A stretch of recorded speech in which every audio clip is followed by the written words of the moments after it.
कल शाम को हमें सूचना मिली थी कि गांव खेड़ी सालवा, थाना डांगियावास, जिला जोधपुर, पूर्व जोधपुर कमिश्नरेट में एक फायरिंग करके मर्डर किया गया है, जिस पर तुरंत सीपी सर के निर्देशानुसार मौके पर मैं स्वयं पहुंची और पूरी हमारी टीम पहुंची। एफएसएल, डॉग स्क्वाड और जो एमओबी टीम को बुलाया गया।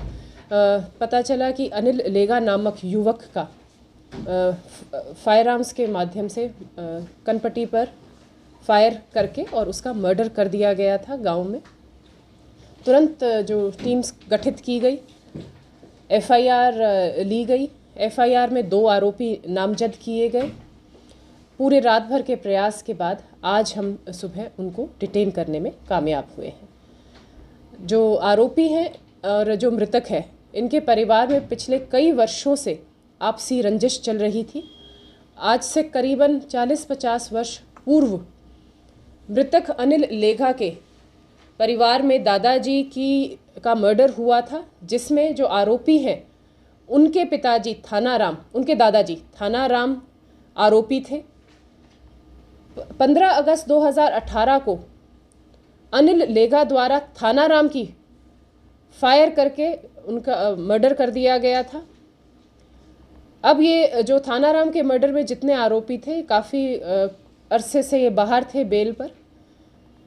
कल किसी युवा साथी का कोई शादी का समारोह के खाने में अनिल लेगा और उसके दोस्त आए हुए थे, तो मौका पाते ही थानाराम के पोते उन्होंने गांव के बाहर तिराहे पर, जहां पर इनकी गाड़ियां रुकी हुई थी, वहां पर मौका देखते ही फायर किया, जो कि सीधा अनिल लेगा की कनपट्टी पे लगा, जिससे उसकी मृत्यु हो गई।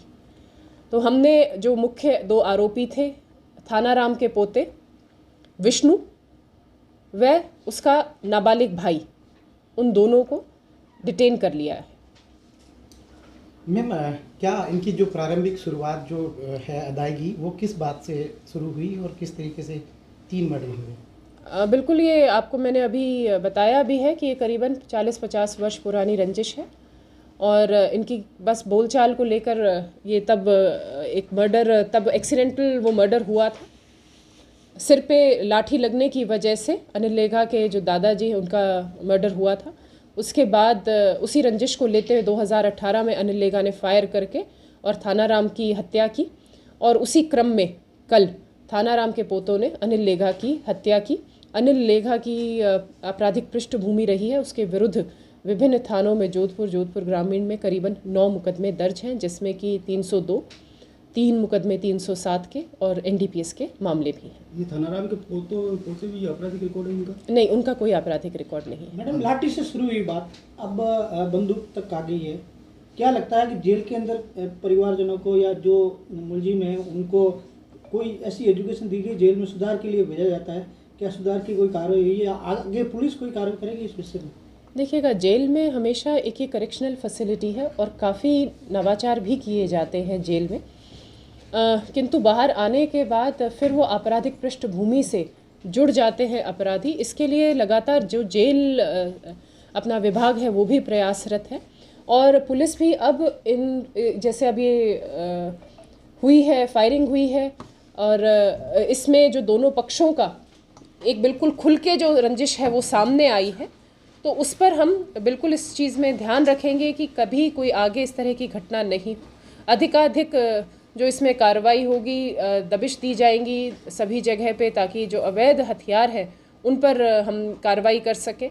और अगर कोई इस तरह का लगातार जो हमारी प्रेजेंस है गांव में, बीट कांस्टेबल, बीट प्रभारी के माध्यम से ज़रूर हो। आसूचना आकलन, हमारा जो आसूचना संकलन है उसको और ज़्यादा हम मजबूत बनाएंगे। 2 जनों को नामजद किया गया था, क्या दोनों उन्हीं को पकड़ा गया? बिल्कुल, दोनों जो स्वचालित था मैडम, देसी कट्टा था, कहाँ से लाया, कितने फायदे? उसके अभी वो अनुसंधान में हमें पता चलेगा। अभी जैर अनुसंधान है, तफ्तीश, अभी उनसे डिटेल में पूछताछ के बाद और वो सब चीज़ें आपके सामने आ जाएंगी। दोस्तों के पास भी हथियार थे मैडम, जो गाड़ी में सूत्र बताते हैं उनके पास भी हथियार थे। देखिएगा, हमें अभी मौके से हमें एफएसएल टीम से 4 खाली केस प्राप्त हुए हैं, और अभी एफएसएल पूरी डिटेल, क्योंकि खुला और गांव का जो है खेत आसपास है रोड के, तो भी पूरी डिटेल और सर्च कर रही है।